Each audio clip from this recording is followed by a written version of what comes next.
Marco Rubio is a Republican running against a Republican governor who has been embraced by the establishment in Florida's primary for a U.S. Senate seat. Well, right now, the establishment, whether Republican or Democrat, isn't polling well, and that's why Governor Charlie Crist's numbers have been falling and Mr. Rubio's have been rising dramatically. So will Mr. Rubio and other Tea Party candidates be able to hold their gains? Let's ask him. Marco Rubio joins us now from Florida. Good to see you again, Marco. Thanks for coming in. Appreciate it. Thanks for having me back. And congratulations. These poll numbers are nothing short of astounding. And what's most interesting are the numbers on very favorably. Those who view you very favorably have jumped up to 35% of the Republicans polled, and Governor Crist only polls 19%. To what do you attribute his fall and your rise? Well, first of all, let's be clear that we're still the underdog. We have a lot of road to make up. We're running against an incumbent governor with a lot of money, and he's very famous in Florida. That being said, this campaign's not about me, and it really isn't about him either. It's about message. And the message we offer is one that's pretty straightforward. You know, the United States is the single greatest society in human history. We're the first most prosperous people ever because of the commitment we made to limited government. The people in charge in Washington want us to abandon that. And we don't want to abandon that. We think that if we do, we're going to become just like everybody else. So we need to send people to Washington that are going to stand up to that agenda and offer a clear alternative. That's what my campaign is about. And what is it about the governor, you think, that turns people off right now? Well, I don't know if people are getting turned off by a person. You know, this is not about him or me. You know, that's not the way politics is all about a person. Marco, forgive me, but politics, like television, is all about the person you see. Yeah.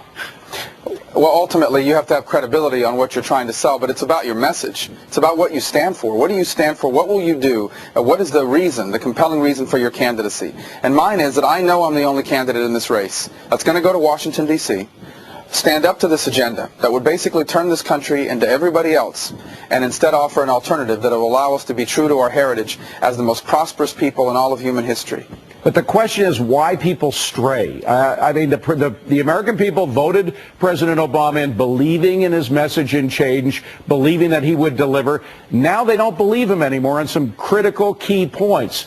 You have to deliver. What is it that Governor Crist did not deliver that he promised to? Well, first of all, you know, Barack Obama did not campaign on expanding government the way he's expanded it. He talked about a lot of other things. He never said if you elect him, he's going to spend $1 trillion of deficit spending to stimulate the economy. That's what he's done. And that's what's hurt Charlie Crist. He associated himself with it. He supported that stimulus package. I think that's hurt him in Florida. I think that's hurt anybody who has supported that because it was a failed program. Government has never been able to spend us into prosperity. And now all we have left to show for it is almost $1 trillion of debt. Is that the message, do you think, that's winning right now among Florida voters for you?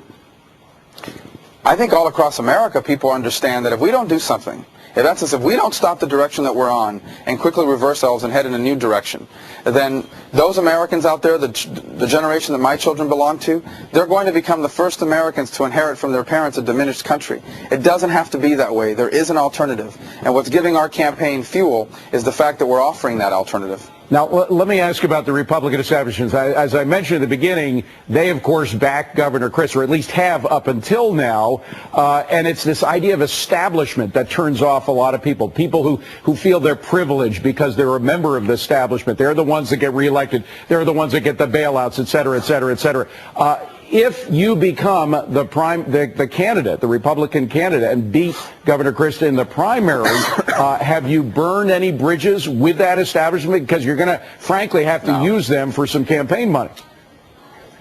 Yeah, I don't worry about those things. I'm sure that whoever the Republican nominee is going to have the support of everyone because we understand how important it is that our movement grow in Washington, D.C. so we can stop some of these things that are being proposed. I'm not that concerned about that. What I'm more concerned about is making sure that our party stands for something, not just be the opposition, but be the alternative. Well, Marco, you know, frankly, America saw what happened recently on the spending bill. $1.1 trillion was voted on, and 3 Republican senators voted right along with all the pork barrel projects that were in there. It's that kind of thing that has to change among Republicans if they're going to get the vote of the Tea Party folks, right? Well, exactly, because it's not just the Tea Party folks. I mean, that's a misnomer. It's the mainstream Americans who understand that you can't spend money you don't have and not get in trouble. Okay, that's what's gotten us partially in trouble here economically on a wide economic basis. Look, it's not just the growth in government spending, it's the growth in government spending of money that we do not have that puts America in a very dangerous position and will condemn our children and our grandchildren to becoming the first Americans to inherit a diminished country. No one wants to see that. There is unanimity in that belief across the political spectrum. All right, Marco Rubio, who likes to call himself the underdog, but Marco, you're not going to be able to continue to do that if you get even in the polls, so beware of being the front runner. It may come to you. Marco Rubio, good to see you. Thanks for coming on Scoreboard again. Appreciate it.